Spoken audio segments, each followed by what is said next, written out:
Bueno, mi mujer ya se ha llevado la comida, me voy para que no se enfríe, porque recién hecho es cuando mejor está. He apilado las brasas y luego cuando venga pues le pondré más leña y mantendré toda la noche el fuego en marcha.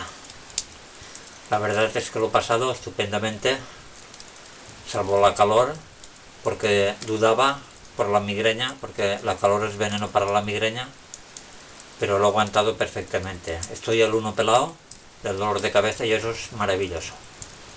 Así que les dejo con esta maravilla de brasas y por supuesto deseándose que sean felices y que repartan amor. Me voy, pero corriendo, que quiero comer caliente.